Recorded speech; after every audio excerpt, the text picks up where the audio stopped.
মন্ত্রণা করি। সঙ্গে সঙ্গে উমাইয়া প্রহরীদের বলে, প্রহরী গণেরা তোমরা এগিয়ে যাও, আর ওই বেলালকে ধরে টেনে টেনে একটি থাম্বার সঙ্গে বেঁধে দাও। বেলাল বেহুশ হয়ে গেছে, বেলালকে টেনে টেনে নিয়ে একটা থাম্বার সঙ্গে বেঁধে দিয়েছে। উমাইয়া ঘোষণা করে, প্রহরীগণ ওকে যেন পানি দেবে না, ওকে যেন খেতে দেবে না। আমি উমাইয়া দেখবো ওর মোহাব্বত কেমন।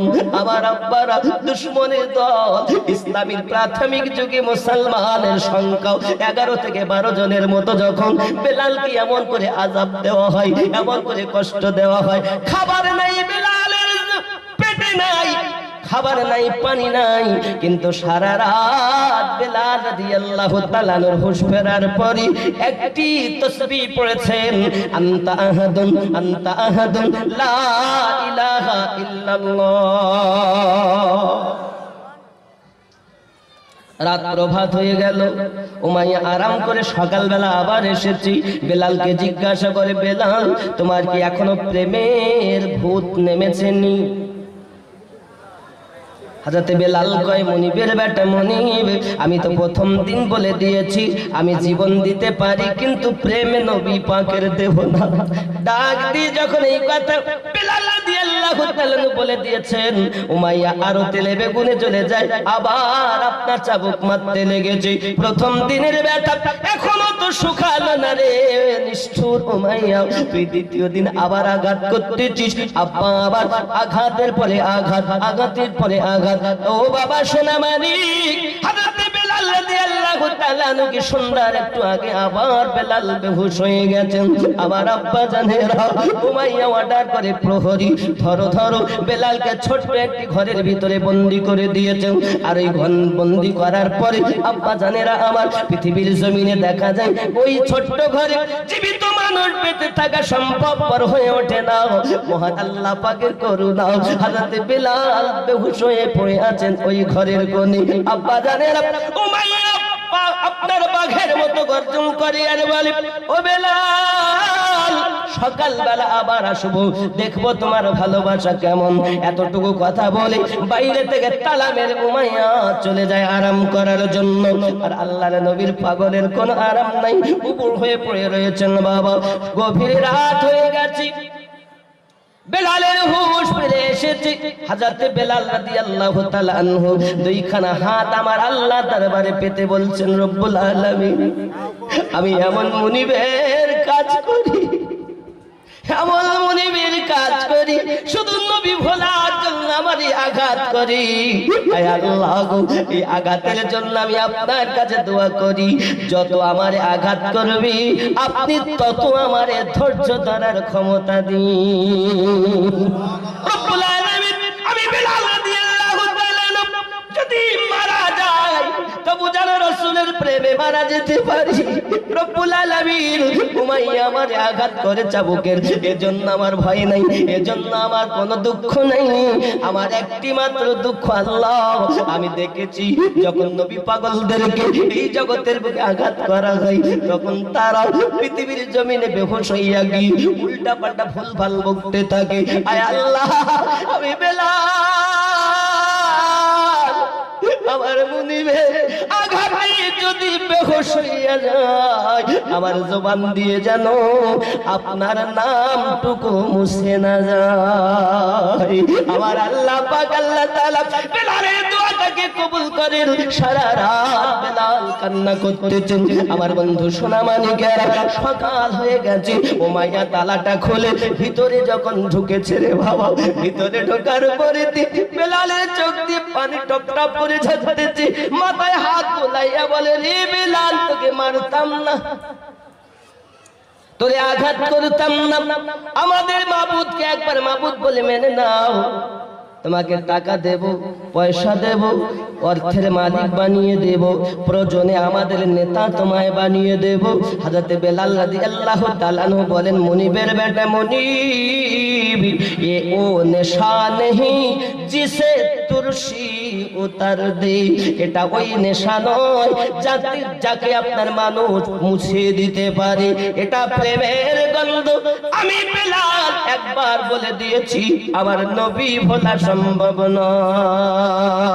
আল্লাহু হুম্মা সাল্লি আলা সাইয়্যিদিনা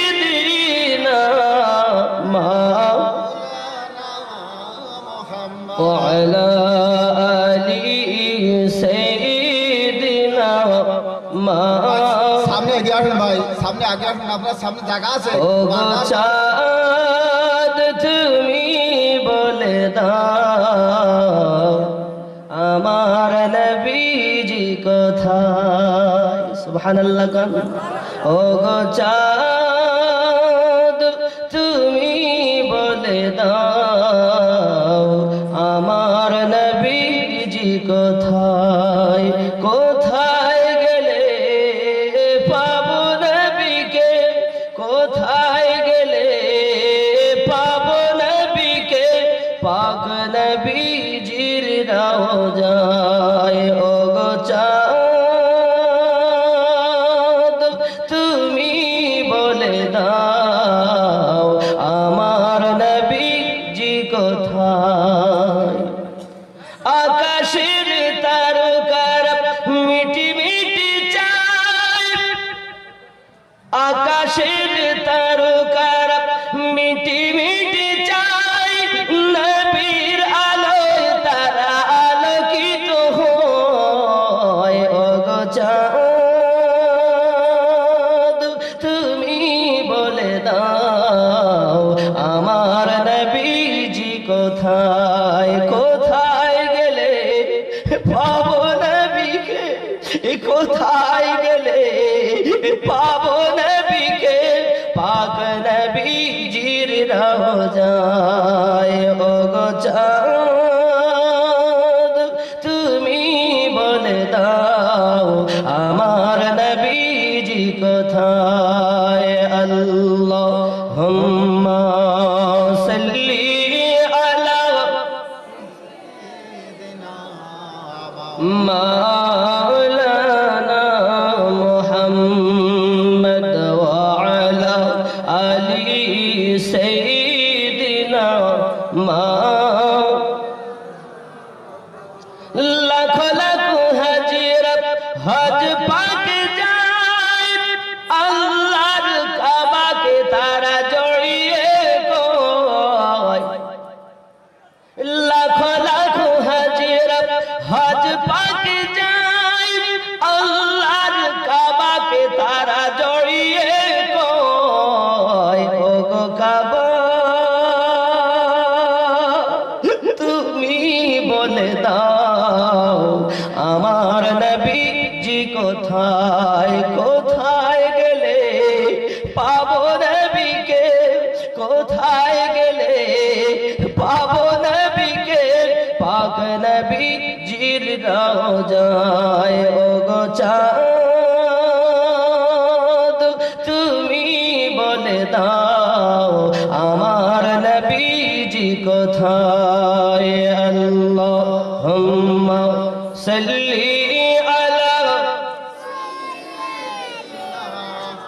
মাওলানা মুহাম্মদ ওয়া আলা আলি সাইয়্যিদিনা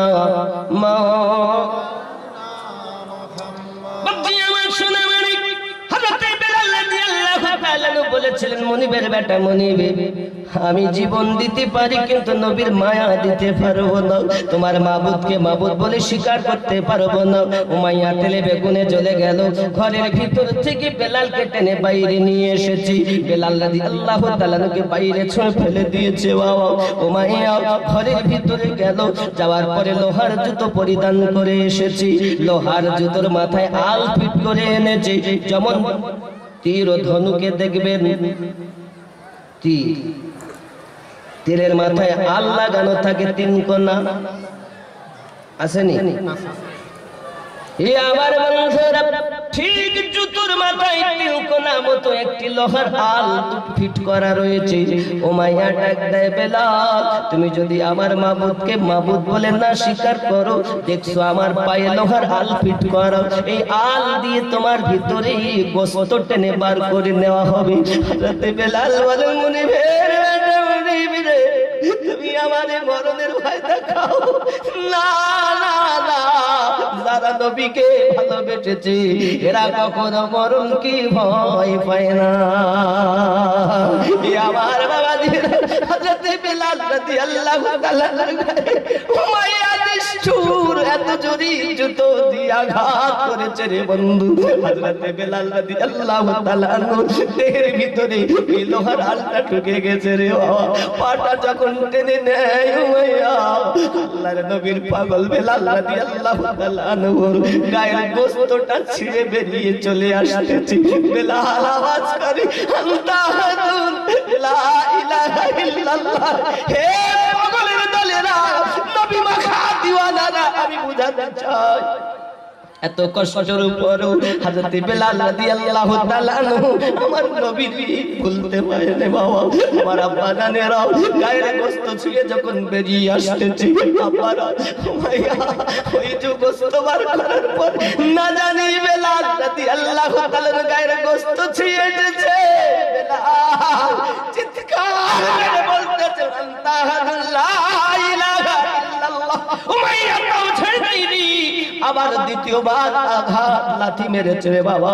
পুরো দেহটা ঝাঁঝরা বানিয়ে দেয়, টপ টপ টপ টপ করে রক্ত ভরতেছে। হযরত বেলাল রাদিয়াল্লাহু তাআলা জবানে কই আনতা আহাদুন লা ইলাহা ইল্লাল্লাহ মুহাম্মাদুর রাসূলুল্লাহ। জোরে বলুন সুবহানাল্লাহ। আমার আব্বা হাবশী বেলালকে ঝাঁঝরা করে দিয়েছে, গোশত ছুঁয়ে ছুঁয়ে বাবা আমার দেহটা ঝাঁঝরা বানিয়ে দিয়েছে, ছিদ্র করে দিয়েছে রে বাবা। উমাইয়া তবু ক্ষান্ত হলো না, আবার ঘরের ভিতরে যে লবণ নিয়ে এসে হযরত বেলালের ওই কাটা জায়গাগুলো, ছিদ্র জায়গাগুলো ভরে ভরে দেয়। আমার নবী পাগল দিওয়ানা হযরত বেলাল পৃথিবীর জমিনে আমার নবীরে ভুলছে না। হে বলতা এলাকার যুবক, আমি আপনাদের বোঝাতে চাই এত কষ্টের পরে যারা রাসূলুল্লাহকে ভুললেন না, এত কষ্টের পরে আমাদের মাঝে আল্লাহর দ্বীন ইসলাম প্রচার হয়েছে। ওই ইসলামের ভিতরে আমরা দীক্ষা দিই, কেন আমরা মদ খাবো, কেন আমরা সুদ খাবো, কেন আমরা বেনামাজি হব, কেন আমরা দাড়ি কাটবো, কেন আমরা টাকার লোভে অন্য দলে নাম লিখাবো? না না রে বন্ধু, এটা প্রেমের বাজার। যে যত আমার নবীর প্রেম করতে পেরেছে, আমার নবী পাকার ঘরে ততবার আমার নবী দেখা দিয়েছে। কবরে যাবেন তাও নবী, হাসরে যাবেন তাও নবী, দুনিয়াতে থাকবেন তাও নবী। এ যুবক, আমার নবীকে ভালোবাসুন, জীবনের থেকে বেশি ভালোবাসুন। আর ওই নবীর বিদ্রোহ যারা করে, ওই নবীর বিপক্ষে কথা যারা বলে, আমাদের জীবন থাকতে তাদের কথা মেনে নেব না।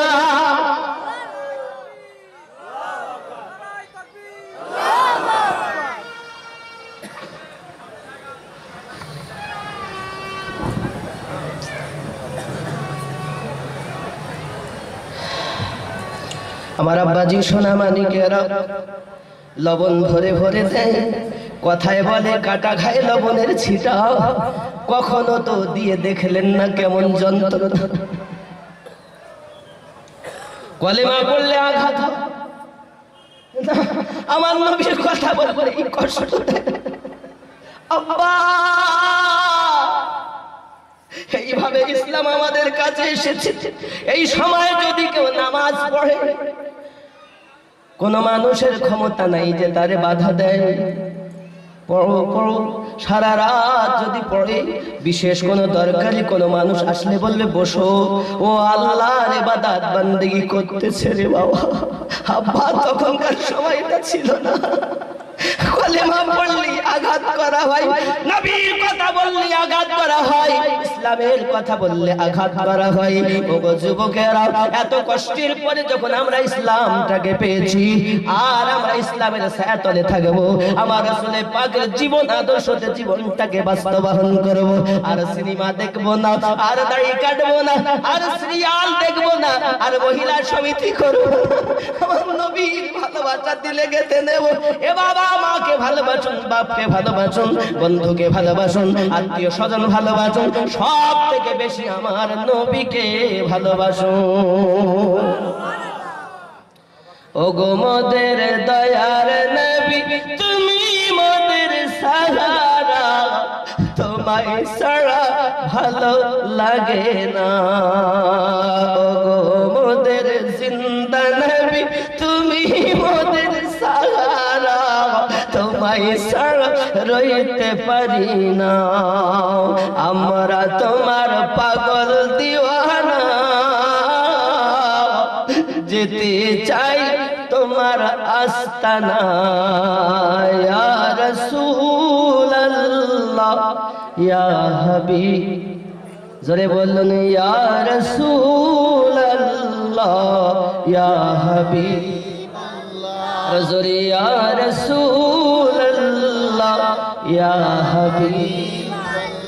ওগো মোদের মায়ার নবী তুমি মোদের সাহারা, তোমায় ছাড়া রইতে পারি না। আমরা তোমার আশিক দিওয়ানা, ডেকে নাও সোনার মদিনা। ইয়া রাসূলুল্লাহ ইয়া হাবিব, ইয়া রাসূলুল্লাহ ইয়া হাবিব। নবীজি তুমি না এলে কে বা জানতো খোদাকে বলে। নবী গো তুমি না এলে কে বা জানতো খোদাকে বলে। আপনি এসে দিলেন নবী, আপনি এসে দিলেন নবী স্বয়ং খোদার ঠিকানা, তোমায় ছাড়া রইতে পারি না। ইয়া রাসূলুল্লাহ ইয়া হাবিবাল্লাহ, ইয়া রাসূলুল্লাহ ইয়া হাবিবাল্লাহ, যুলকান সুবহানাল্লাহ। আমার আব্বা সোনা মানিকের হাবশি বেলালকে এমনি করে ঝাঁঝরা বানিয়ে দেন। লবণ বাবা আমার মাখানোর পরই উমাইয়া শান্ত হলো না, আবার ঘরের ভিতরে যাইয়া আব্বা আমার মরিচ বেটে ইয়ানিকে লঙ্কা বেটে নিয়ে এসেছে ঝাল। আমার বেলাল রাদিয়াল্লাহু তাআলা গায়ে কাটা জায়গাগুলোতে ঝাল দিয়ে আরো যেন যন্ত্রণা বৃদ্ধি করিয়া দেয়। হযরত বেলাল রাদিয়াল্লাহু তাআলা আনহু আব্বা আমার তবু কাঁদেন না। বেলাল হাসতেছি, আব্বা আমার রাসূলের দিওয়ানা হযরত আবু বকর রাদিয়াল্লাহু তাআলা আনহু একদা বেলাল রাদিয়াল্লাহু তাআলা আনহুর কাছে গেছেন। উমাইয়া যত আঘাত করে বেলাল তত মুস্কে মুস্কে হাসে। হযরত আবু বকর বলেন বেলাল এটা তো হাসির সময় না, এটা তো দুঃখ করার সময়, এটা তো কান্না করার সময়। হযরত বেলাল বলেছিলেন আবু বকর গো আপনি জানেন মানুষ যখন বাজারে মাটির পাত্র খরিদ করতে যায়, মাটির পাত্র তাকে উঠাইয়া আগে তারে আঘাত করিয়া দেখে, আগে তারে আঘাত করিয়া দেখে টন টন করে যদি বাজে তাহলে তার পছন্দ হয়। আর যদি ফাটাফুটো থাকে, যদি আপনার পাকতে পড়তে যদি কমজোর হয় তাহলে তারে খরিদ করে না। ওগো আবু বকর আপনি জানেন আমি বেলাল প্রেমের বাজারে বিক্রি হই।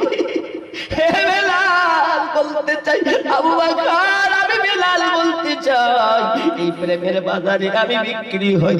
আমার উমাইয়া মারতে চাই, আমি উমাইয়া আর ঘরের চাকর, তাই আমারে আঘাত করে দেখি কেমন টাইট হয়েছে, রাসূলের প্রেমে কেমন মজবুত হয়েছে।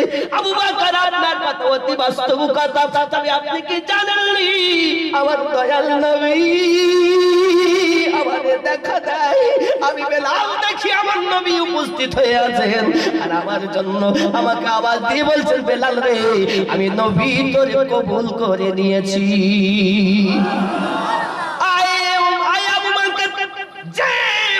হতভাগা বেলাল, কালো বেলালকে যদি আল্লাহর হাবিব কবুল করে নেয় আমাকে যতই আঘাত করুক না কেন এই দেহ একদিন গলে পচে শেষ হয়ে যাবে, কিন্তু আমার হৃদয়ে আমার নবীর ভালোবাসা আছে। ওই নবী যদি আমার কবুল করে নেয়, আমি বেলালের কোনো চিন্তা নাই। লা ইলাহা ইল্লাল্লাহ, লা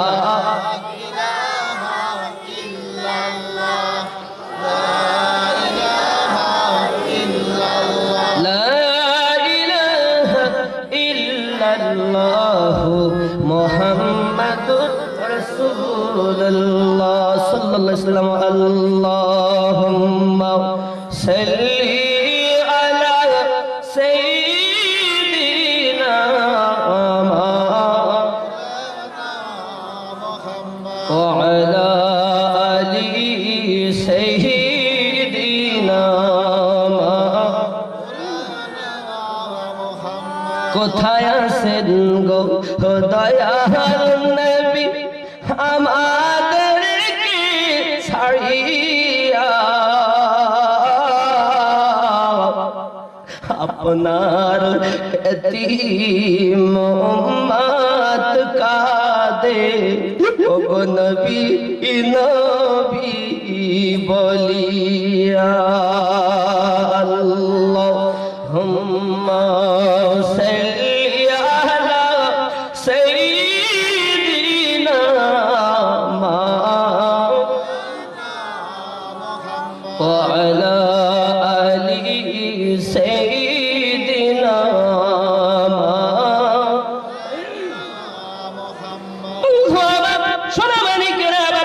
পৃথিবীর জমিনে উমাইয়া করল কি? এমনি করে বেলালকে আপনার কিনা কষ্ট দিতেই থাকি। প্রহরীদের বলেছে আঙ্গার তৈরি করো, আর একটি কড়াতে তোমরা পানি গরম করো। পানি টকবক করে ফুটতেছে, বেলাল ঝাদ্র অবস্থায় উপর হয়ে পড়ে আছে। ইতিমধ্যে আবু জাহেল উমাইয়ারে মিটিং এর জন্য ডাক দিয়েছে। বেলাল ওই অবস্থায় রেখে প্রহরীদের পানি গরম করতে বলে এদিকে বিশাল জায়গা আঙ্গার তৈরি করা হয়েছে। আবু জাহেলের মিটিং এ উমাইয়া হাজিরি দিয়েছে। আবু জাহেল ডাক ডাক কয় উমাইয়া খবর বলো বেলালের অবস্থাটা কি? সঙ্গে সঙ্গে উমাইয়া বলে আবু জাহেল এত কষ্ট দিলাম বেলালকে, কিন্তু আমার নবীর ভালোবাসা থেকে তাকে সরাতে পারিনি। আবু জাহেল বলে আমি জানতাম তুই পারবি না, আমি জানি তুই পারবি না। শোন শোন, আমার কাছে দে, আমি ওরে এমন শাস্তি দিব যে সে নবী ভুলে যাবে। উমাইয়া কয় শোনেন আবু জাহেল, আমি কষ্ট কম দেইনি, কিন্তু এত শক্ত তার প্রেম আমি চুল পরিমাণ নবীর ভালোবাসা থেকে সরাতে পারি।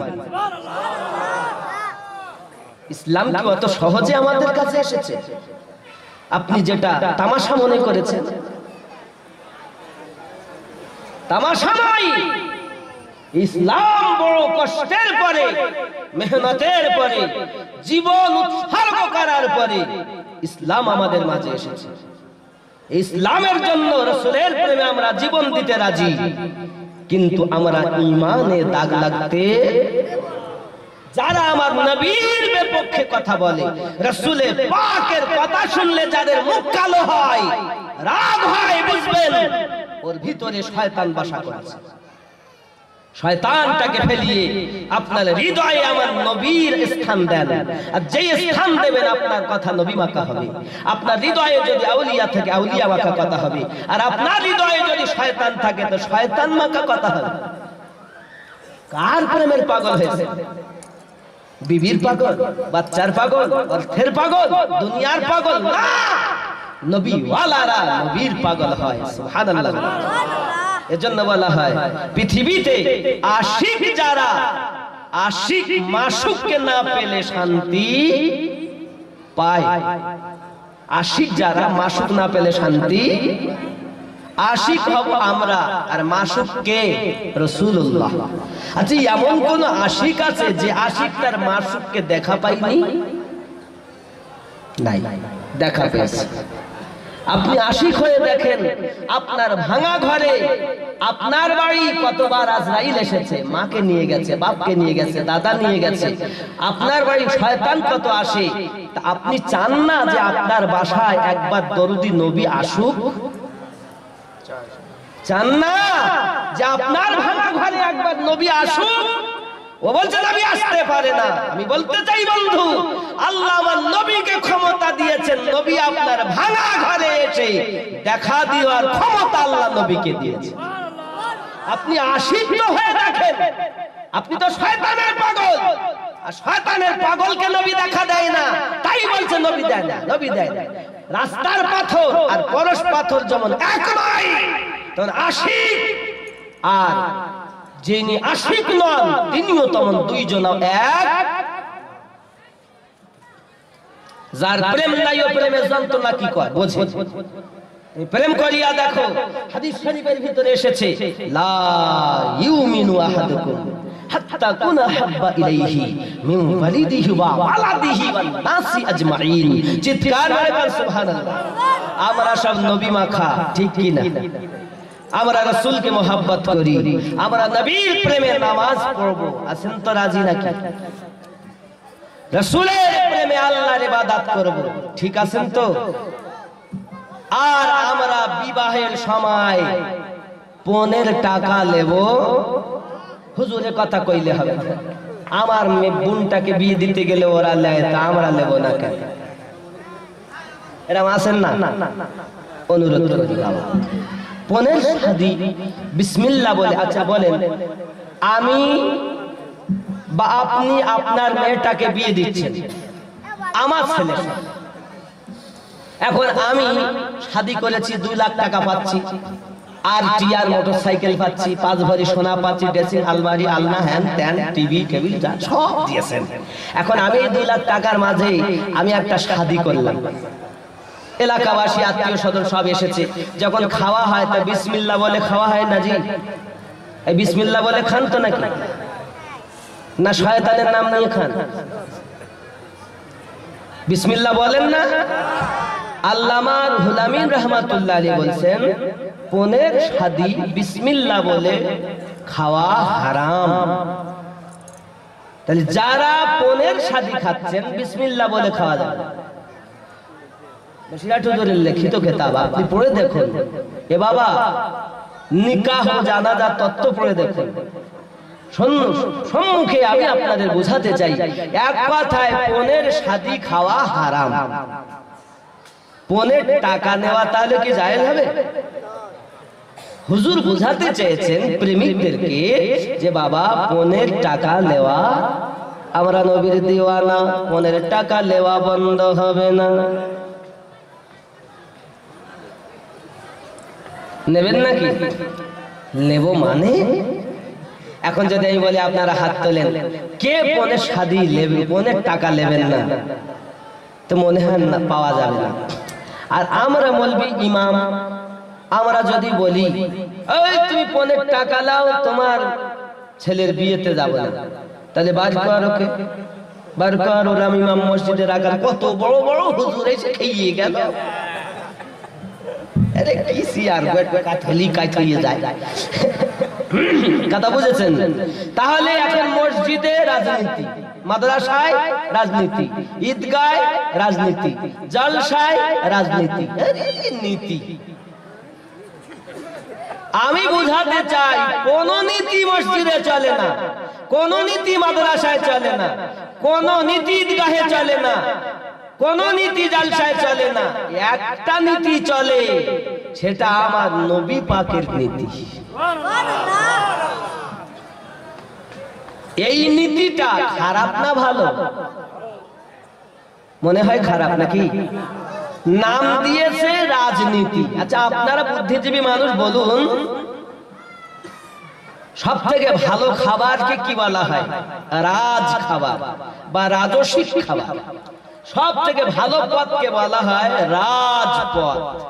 সব থেকে ভালো টুপিকে বলা হয় রাজটোপ। সব থেকে ভালো নীতিকে বলা হয় রাজনীতি। কোরআন হাদিসের মাপকাঠিতে যে নীতি, তারই নাম রাজনীতি। কিন্তু আসলে এরা রাজনীতির নামে করে শয়তানি নীতি। ওরা যদি রাজনীতি করত সালাম তোমার, কিন্তু তুমি শয়তানের নীতি করো বলি তো দুঃখ আমার। নাম দিয়েছেন রাজনীতি আর কাম শয়তানি নীতি। কেন? রাজনীতি মানেই নবীর নীতি, আর নবীর নীতি থাকাটাই নবী প্রেমিকদের ভিতরে, এটাই উচিত। জোরে বলে আমার কথা কি বুঝতে পারছেন? আমি এই কথাগুলো আপনাদের এই কারণে বোঝাতে চাচ্ছি, কিয়ামতের দিন অন্য কোন দল চলবে না রে বাবা। দুটো দল হবে, একটা হবে পাপীর দল আর একটা হবে নেককারের দল। সূরা ইয়াসিনের ভিতরে ইমামে আযম আবু হানিফা আলাইহির রাহমাতুল্লাহ রিদওয়ান একটি আয়াত তেলাওয়াত করেন আর কাঁদেন। আয়াতটি হলো আমতাজুল ইয়াউমা আইয়ুহাল মুজরিমুন। ইমামে আযম আবু হানিফা হুজুরকে জিজ্ঞাসা, হুজুর আপনি এত কাঁদেন কেন? হুজুর বলেন, আমি জানি না কিয়ামতের দিন আমি নেককারের দলে হব না পাপীর দলে হব, তাই আমি ইমামে আযম এত কান্না করি। আমি বুঝাতে চাই বাবা, জগতে আল্লাহর নবীর পাগল হানাফি মাযহাবের বিখ্যাততম ইমাম মুস্তাহিদ রাসূলের আশিক, যিনি রমজানুল মুবারক মাসে 61 বার কোরআন খতম করেছেন, 2 রাকাত নামাজে 1 খতম, তারাবি বাবা আমার দিনের বেলা 1 খতম, প্রতিদিন 2 রাকাত নামাজে 1 খতম, রাতে দিনের বেলা 1 খতম, 2 খতম। আর তারাবির নামাজ উনি 20 রাকাত পড়তেন সারা মাস ধরে 1 খতম। তাই দৈনন্দিন 30 দিনে 60 খতম আর তারাবিতে 1 খতম, এই 61 বার কোরআন খতম করে ইমামে আযম আবু হানিফা আলাইহির রাহমাতুল্লাহ রিদওয়ান আল্লাহর দরবারে ফরিয়াদ করেন, আল্লাহ আমাকে মানুষ না বানিয়ে যদি গাছের পাতা বানাতেন, জীবেরা অবলা জীব আমায় ভক্ষণ করত, কিয়ামতের দিন আমি ইমামে আযমকে হিসাব দিতে হতো না। ইমাম যিনি, তিনি এই আয়াত তেলাওয়াত করে কাঁদছেন, আর আমরা কত নামাজ পড়েছি? নামাজ আছে নাই, রোজা নাই, যাকাত নাই, সুদের আমদানি, আর শুধু মনে করছি সবকিছু পাবো। কোন পার্টি চলবে না। আপনাকে আমি অনুরোধ করি, পার্টি করুন, তবে নামাজের পার্টি করুন। কোন পার্টি? কোন পার্টি? নামাজের পার্টি। এই পার্টির জন্য আপনি রাত জাগুন, এই পার্টির জন্য আপনি জিহাদ করুন, এই পার্টির জন্য আপনি সংসার করুন, তাহলে আপনার আমার জন্য জান্নাত অবশ্যই। কেন? নবী পাগলরাই তো নামাজি। আসলে কি করব, নবী প্রেমিকদের ঢল নেমেছে। আমি অনুরোধ করি আর একটু দেখেন তো বাবা, জায়গা দেওয়া যায় কিনা। আমার ভাইয়েরা আব্বারা অনেকটা একটু আব্বা সবাই তো আমার, আসুন আমি একবার একটু সালাম পড়ে ভিতরে ঢুকাই নেই। ইয়া নবী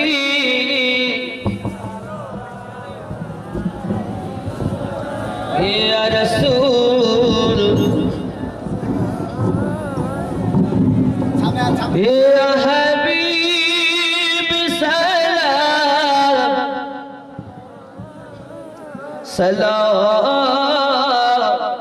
সালাতুল্লাহি গুনহাগার উম্মতি বলে দিও না দূরে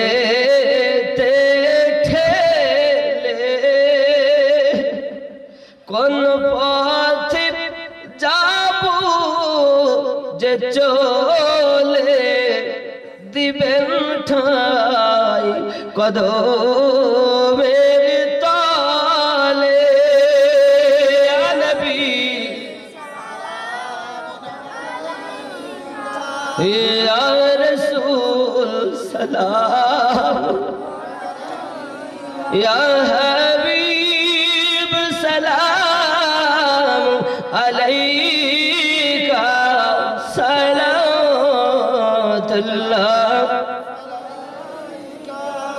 নবীজি গো ও গো নবীজি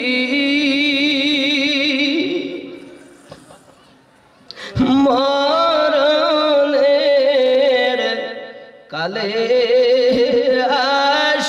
আসিবেন ও গো কবরে পাশে থাকিবেন